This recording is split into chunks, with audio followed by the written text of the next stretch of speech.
behind the scenes. Together.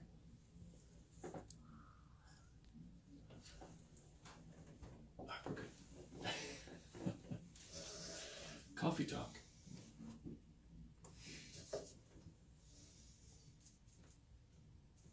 It's catchy.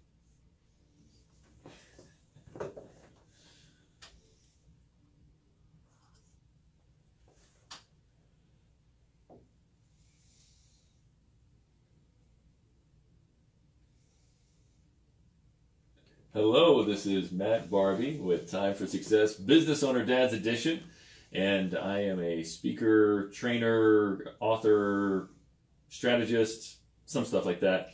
And this show is really about working with business owner dads and all the struggles with just trying to be successful in all areas of life. And we've got an exciting guest today, Mr. Joel Emery. Hey, Joel, how's it going, man? Hey, Matt, good to see you. Good. So tell me a little bit more about your business and your family and all that stuff. All right, well, business-wise, my company is called Ignite Strategies, and I serve as a sales systems architect for small and mid-sized businesses. And basically that means understanding who people's best clients are, how they're going to find more of them, pull them in, convert them into customers, and retain them. Excellent. And then on the family side, married with 3 sons, ages 14, 12, and 4. Yeah, that's a pretty good spread. It is. Yeah, because I've got the 13 or 4-year-old. I don't have that middle one in there, but it keeps you on your toes, right? It definitely does. Good. So sales system architect. So how did you? Well, first of all, like what made you start your own business? What was the instigator for that? So there's a inspiration. There's a long story, man. Okay, all right. Well, good. We've got like 22 minutes left. So, I have worked in everything from marketing, sales, development, HR, operations, finance, IT, dabbled in all of the administrative components of business. Yeah. I've worked in both the for-profit and not-for-profit sector, and enjoyed all of that quite a bit. But when I wrapped up my last full-time engagement about 3 years and 3 months ago, took a good look around and said, what do I enjoy doing? What am I best at? Where do I enjoy spending my time? And realized a handful of things. One was the way that technology and our culture had gone. The gig economy had become an option that it was not 20 some odd years ago when entering the workforce. And then the other factor was that I'd really done well at building systems and structures for increasing revenue. And took a look at that and said, what I want to do is serve as a basically fractional head of revenue operations for a handful of different businesses. I like working with small businesses as opposed to large corporations. Small basically being under 100 employees. Define that generally speaking, right. As opposed to a large business entity. Right. And so started my own enterprise to help businesses make more revenue. And do it in a sustainable manner that benefits and adds value to the company and activates the employees and the communities that they serve. Yeah, no, I love it. I think there's some similar paths that got us to some similar business endeavors. But I love what you're talking about there. And now, what was that? Some of that background, because I know that one of your positions was a pretty interesting one, right? I had about 8 years. I would say I had the most interesting job in St. Louis. Yeah. I was the executive director of Circus Flora here in St. Louis. That's phenomenal. We from 2007 to 2015, and we increased our revenue by 90 to 95% over that time period. That's great. Really expanded our offerings to the St. Louis community, and my final year there touched more than 40,000 people in St. Louis with a handful of our programs. And it was a lot of fun. I enjoyed it, learned a lot. And one thing about the nonprofit sector is the amount of work that you need to do to generate alignment and get everybody onto the same page is different than what people have traditionally done in corporate America. Yeah. And so a lot of what I do is taking that work, those lessons learned from the nonprofit world of generating alignment, generating engagement with various constituencies, and tying those into the business world, so that as we go through building systems, building processes, building an understanding of who and what a company is, it's done as a team. Yeah. It's done in a way that all the employees then have a sense of ownership and understanding of those elements. Yeah. So you have to get everybody kind of on mission together in a little bit of a different way than maybe in corporate, but and not just the employees, but I guess because it was a nonprofit, right? Correct. So absolutely. So the donor base and, as you say, the constituents. A number of different stakeholders. Right. Right. A number of people who have a sense of ownership in the company, whether literal or emotional. Yeah. And at the end of the day, we want our employees, we want our clients to feel a sense of emotional ownership and stakeholder and be stakeholders in our undertakings, in our enterprises. Yeah. So you've been in that business leadership position for a number of years. Yes. And you've been balancing that with having a family and developing that family with 3 children. Tell me a little bit more about that journey, if you will. Well, I'm sure I'm not the first person on your show to say that's complicated. That's and that's the point of the show, right? Everybody has their own situation, journey. There's a lot of similarities, and all we can do is learn and share and listen. Exactly. That's what it's all about. The elder 2 are from my first marriage, and so they're with myself and my wife half the time. Yeah. And then the younger one, the 4-year-old, is with us all the time. Yeah. Right. Naturally. As would be expected. And it's an interesting thing. The eldest one is a freshman in high school. I'm going to refrain from using their names to avoid embarrassing them horribly. Yeah, that's all right. So the eldest is a freshman in high school, and then I have one that's a 7th grader, and he has autism. And that brings a whole host of challenges. He was first diagnosed at age 3. From age 3 to 12, all the way through elementary school and into middle school, and a whole host of challenges there. Yeah. And then the 4-year-old's just full of life, vivacious, active, ball of energy and joy. Yeah. Well, thank you for talking a little bit too about your son who has autism. I know that there's a lot of folks out there who have parents or have children, parents who have children with special needs, and some folks might, because of the extra attention that sometimes requires, it might kind of keep them from maybe even jumping into the business world for themselves or any of that stuff. So share with them, a little bit more about your journey, if you're willing. Oh, absolutely. So, like I said, he was diagnosed at age 3 with autism, and as he's grown older, his behaviors have been more divergent from neurotypical children. We went through elementary school, getting by in that nurturing sort of environment, but when we hit middle school, it just really threw a wrench in it. He actually was suspended for 24 or 26 total days. Really? Of his 6th grade year. At that point in time, really the need to embrace the gig economy became that much more important. The flexibility that it provides to be available to run to school at the last moment, to navigate challenges or to communicate with the principal or whatever may need to be done. So actually starting my own business was in the end a necessity in order to be able to be the father I needed to be and to allocate the time that I needed to allocate to taking care of him. Yeah. Wow.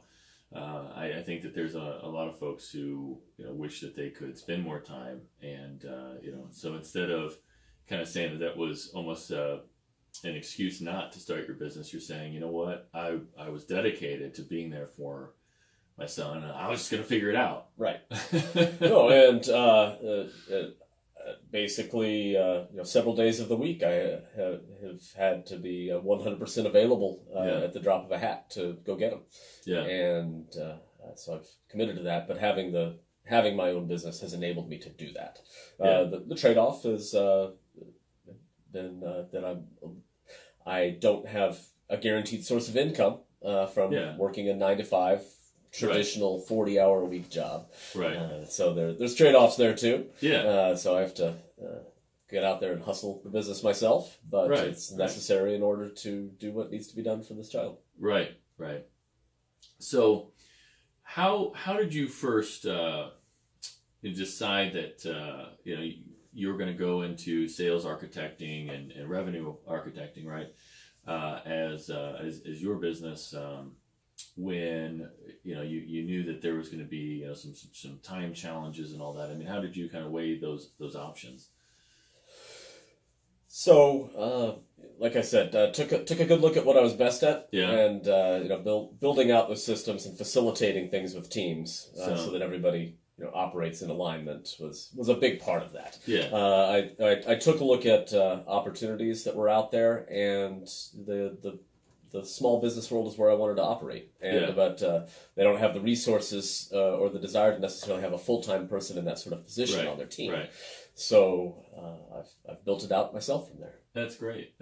And so now, do you have clients like in other states or other areas of the world? They have to I have worked at this point with everything from a $2 billion retail chain, helping them understand what was going on with their sales in some specific product lines, to a couple of manufacturers, helping them with market research to determine what the next opportunity was to pursue, some boots on the ground market research to determine what creative works best, a whole lot of content marketing for some professional service providers, all the way to helping some solopreneurs with their undertakings.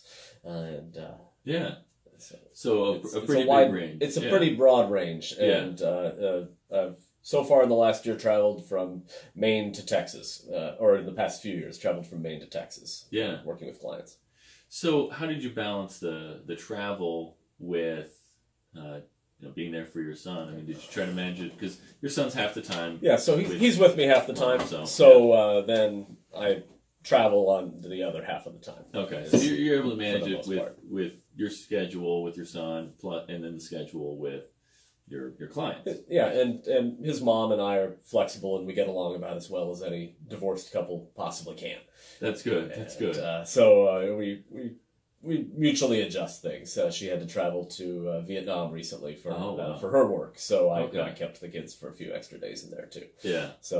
We navigate it. Well, that's great. I mean, and it's got to be, a little bit of an extra challenge having a son with special needs, and you guys kind of have to bounce back and forth between who's going to the school and picking them up, depending on, who's there. I mean, can you tell a little bit more, maybe just kind of share maybe a couple of nuggets or insights for folks who are trying to balance that out? I mean, they might be in a similar situation, kids with special needs, but then also trying to balance that relationship that could have additional stress because of all the scheduling needs and all that stuff with the ex-wife or ex-husband or whatever. Do you have any nuggets for that? Yeah, a few things that have worked really well. One is the joy of the Google Calendar. We have 4 co-parents and 2 sons, all on one common Google Calendar. So we can plug in on it, doctor's appointments, any schedule changes, holiday things, and map those out for 3 or 4 months into the future, so we can all be on the same page. That's huge just to begin with. Yeah, shared calendar. My gosh, and so applying that to the family situation has definitely helped. One of the other big things is I get up and I work. I put in my intentional set of time allocation very early in the morning. I tend to get up and get that done. I get up somewhere between 4 o'clock and 5 o'clock and just sit at my desk and I work until it's time to start getting the kids out the door. That's the time that I have the most energy. That's the time that I'm not going to be interrupted. That's the time that I'm not going to be responding to other people necessarily. I can do what I know I proactively need to take care of at that point in time. So I take care of that then. And then the process of getting the kids and family out the door, that usually takes a good couple of hours to navigate all of that. Sure. And then sort of regroup, and then I spend a lot of the rest of the day in face-to-face time with people. Yeah. And then if I have very creative work I need to do, I find that's better done burning the midnight oil. Oh, And okay. so just paid a lot of attention to my own rhythms, my own cycles, and understand when I work best. Yeah. So Yeah. to kind of back up through that, the early morning for the intense, serious, very thoughtful, intentional work, Yeah. very creative work late at night, sort of when it's quiet and I can Right. just burn the midnight oil and let those creative juices stir. Right. And the middle of the day, just for human interaction at that point. Right. And also recognizing there's a time in the middle of the afternoon that it's good to take a little break and take a few minutes to recharge. So that the whole getting up early thing. So I've kind of started an add-on to some of my programs that includes a 5 a.m. kind of just quick call, kind of motivational thing, kind of accountability as well, some goal check-in and stuff. But so I started that. Now it's a challenge for a lot of people. I mean I hear it all the time that people want to get up early, but they can't quite get up early. Have you always been a morning person, or was it Not a at process? all. Somewhere a few years ago, it just had to become that way. Yeah. It was the only way that I had the time to get done what I needed to get done. Yeah. We all have a limited. I hate to say limits. I mean, we all want to have a very open mindset. Right. But at the end of the day, we have an amount of bandwidth Yes. available Yeah. to us, and that's a combination of hours, intellectual energy, and emotional energy. Yeah. And a lot of parenting, especially with a child with special needs, requires a lot of that emotional energy. Yeah. And when you run out of that, it can be hard to get other work done. Yeah. So I found myself needing, absolutely beyond the shadow of a doubt, to get up early in order to use the energy I had available to me to get work done for clients. Yeah. Yeah. And, so started that probably 5 or 6 years ago at this point. That's great. So was there any how did you build up that habit? Was there anything that you did just kind of slowly make it happen? Did you have to set 10 alarms? Did you have to ask your wife to kick you out of bed? We talk about intentionality and making intentional choices. Yeah. It honestly just sort of evolved. It was just a necessity, and it just happened.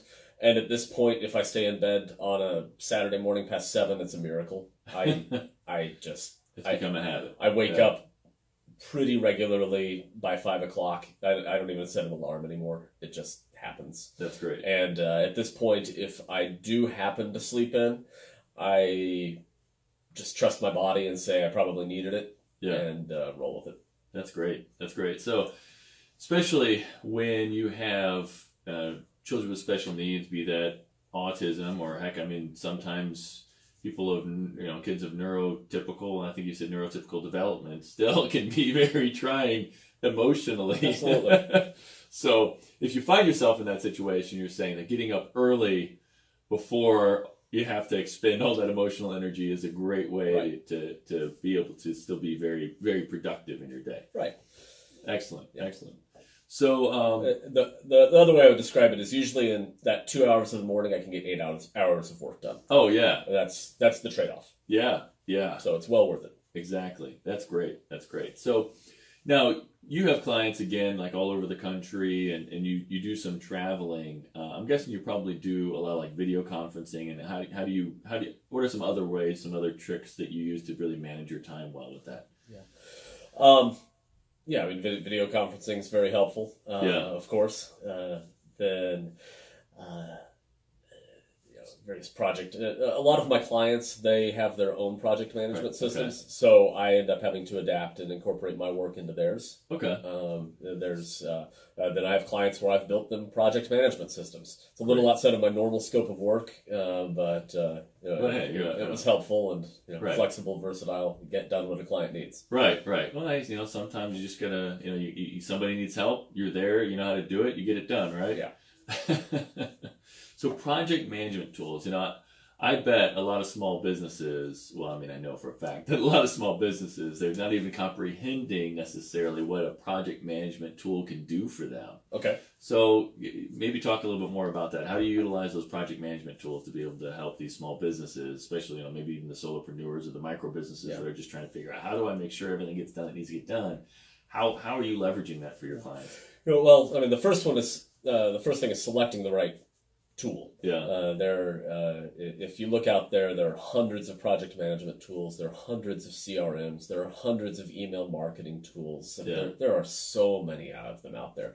So the first thing is really understanding what the scope of what needs to be accomplished is, and understanding what those processes need to look like before even selecting the tool. Yeah. And because if you just begin with the tool and then plugging in processes, you end up with an inefficient process that just goes fast. Right. And so you really need to have that process mapped out and understood well in Good. advance.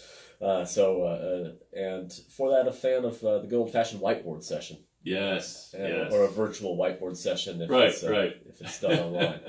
And but then selecting the tool. And in the case of a lot of the solopreneurs, they frequently repeat a process or maybe a set of 3 processes over and over again for clients. And so setting up what those processes look like.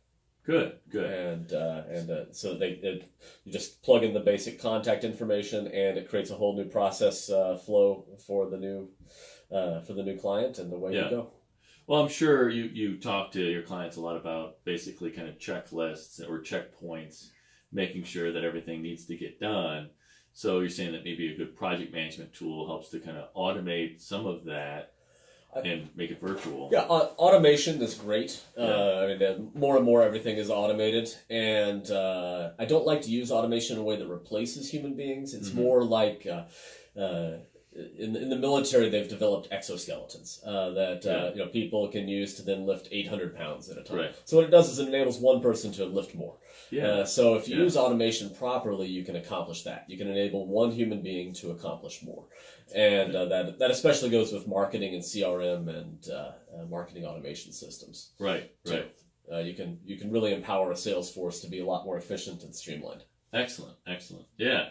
So with these automation programs, CRMs, project management, marketing systems, what a person can get done a lot more. Because a lot of people kind of buck that idea of automation because, I don't want to get rid of people and all this stuff. But you're saying that, hey, your business should be growing, right? If your business is growing, you bring in more revenue, the business is growing. Right. You can do a lot more with a lot less. Well, and ultimately, at the end of the day, it adds value to the business, too. When a business is based in systems, then there's more value there. It's easier to attract peak performers.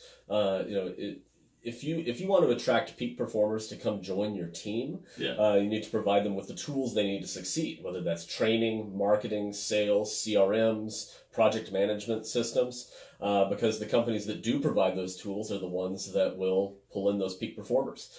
So it's really a necessity at this point for a business to succeed and thrive. Excellent. Is to do all of that. Yeah. So real quick, again, if you want to recap kind of what you do and how it helps the business owner dad or business owner mom out there, we've got a little bit less than a minute. I'd love to hear that. So when a business wants to really understand who their best clients are, I'd say 9 out of 10 companies don't have a good understanding of who their best customers are. They perceive that they do, but frequently do not. Understand who they are, what makes them tick, how we're going to grab them, pull them in, convert them into a client, retain them. That's what I do. Excellent. And I really appreciate your insights today on having a child with special needs and being able to manage all that time and actually using that as a motivation to go out there, start your own business, free up your time, and time is important, right? Absolutely. It's the most important thing that we have that we can give to our kids. And I think we have a time situation. We do actually. We do have a time. So thank you so much for being on the show. This has been Matt Barbie with Time for Success, Business Owner Dad's Edition. Thanks again, Joel. Thanks, Matt.